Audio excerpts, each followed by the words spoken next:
Hi everyone, and in this video we are going to see about the limitation of Ohm's law. As we know that the applied voltage is directly proportional to current, that is physics part.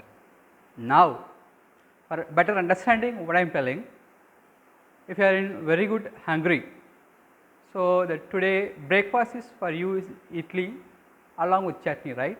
How many idli you can able to eat? For that hungry, you can eat more, right? Yes, with respect to that hungry, you can eat more. The same idli is going to prepare for the next day. How you will feel? Will you eat at the same level? No, right? Similarly, we have the Ohm's law is sometimes is obeys Ohm's law, and the most of the time it will not obey. There will be some deviation in that voltage and the current. So, this is a concept here we are going to deal about. For a very good understanding, what you are going to explaining here in the sense, assume that my head is y axis, positive y axis, and my head is and my leg is negative y axis, and my right hand side of hand is negative x axis, and my right hand side of my left hand side is positive x axis. Okay. So, what we are going to do in the sense, along my body diagonal we are going to measure the current, right. If it comes nearby my head, that will give positive current. If it is goes towards my leg, it will give negative current, and similarly this side will give negative voltage and this side it will give positive voltage. Now, assume that we are going to apply the voltage for a circuit, and assume that this metal scale is going to be for little demonstration. Initially, we are going to apply the voltage to that electric current. What will happen in the sense, look at my scale. So, this is the origin point.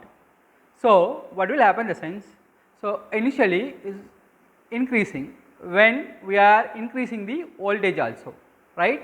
We are increasing the voltage, meanwhile the current is also increases. This is a basic of Ohm's law. So, if any conductors obeys Ohm's law, then it becomes ohmic conductors. If any material does not obey Ohm's law, then it becomes non-ohmic conductors. So, here assume that for some time if you are increasing the current, okay, if you are increasing voltage, the current is also increases. Assume that I am increasing the voltage. Now, it is linearly increasing, right, it is going in a straight line. Now, due to that increasing voltage, what will happen in the sense, it will bend like, yes, this is not linear.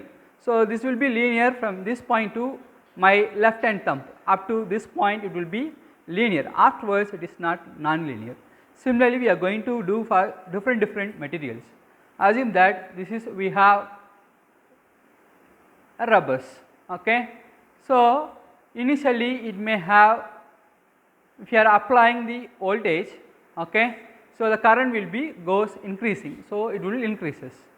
If you are decreasing the current, what will happen in the sense, see, look at, it will goes much high current.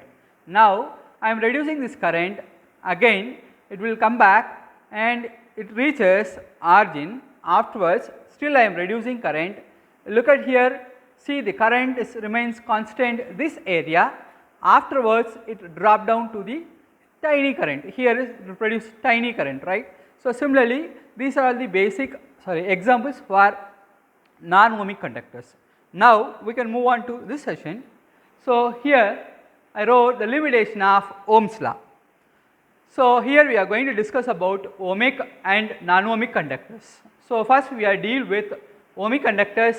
In ohmic conductors, here I plotted positive voltage and this side is negative voltage. Okay. So, as this point is called as origin, this point is called as origin, this point is called as origin, this point is only origin 0, 0, right. Now, what I am going to do in the sense, I am increasing the voltage, what happens, the current is also linearly is increases, right, and I am reducing the voltage, then the current will also reduces and reaches origin. Afterwards, if I am increasing the current in negative axis, that time the current is also going in negative direction, that is also linearly varied. This is called ohmic conductors. It obeys Ohm's law. So, very good example, we have the electrolyte solution, copper sulphate solutions along with copper electrode. Now, we are moving on to non-ohmic conductors. Here I have drawn the 4 different diagrams. So, in each and every diagrams, look at here, whenever, so initially I am increasing the voltage, so current is also going to be increases here. Up to here it is linear only, this area is linear only, but here there is some bend, right? Yes, abnormal, there is change in voltage, sorry, current, right? So, in that area the current is going to be increases. So, this is non-behavior area, this part is non-behavior area of this one, and therefore, this diagram is we are indicating about non-ohmic conductors. And this is water voltmeter, and this is also in straight only, linearly only, but it not pass through origin. Origin means this point only origin, right? So, from this point to this point we need to give, that is when this water voltmeter is working as minimum, we need to apply 1.67 volt, then only it will produce current. Unless there is no current produced in between these areas, between 0 volt to 1.67 volt, it would not produce any current, and this is also non-ohmic conductors. And this is PN junction. So, when we are increasing the voltage value in the positive direction, current is increases abnormally, right. So, for the small positive voltage, the current is maximum, and if you are reducing the voltage value, again it will come back and reaches the origin, and if you are increasing the voltage in the negative axis, so note down here that area the current remains same, right, for the different voltage value. This is also non-ohmic area, and if you are increasing the negative voltage value here, so the current is also very minimum from the for this point.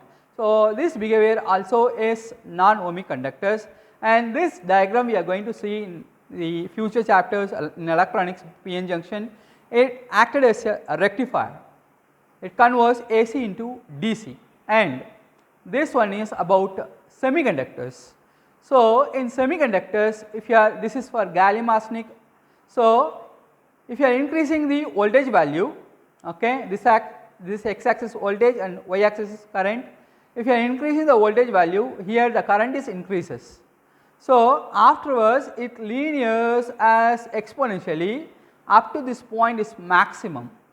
Afterwards it is started to decrease.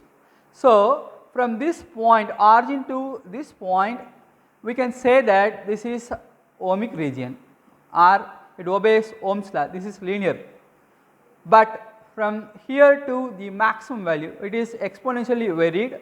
So, that case is not ohmic, this area is non-linear area, from this point to this is non-linear region. And afterwards, from the maximum value of current, it started to decrease the current value when we are increasing the voltage, then this is called, we are saying that negative resistance region. So, this is also one of the non-ohmic conductors.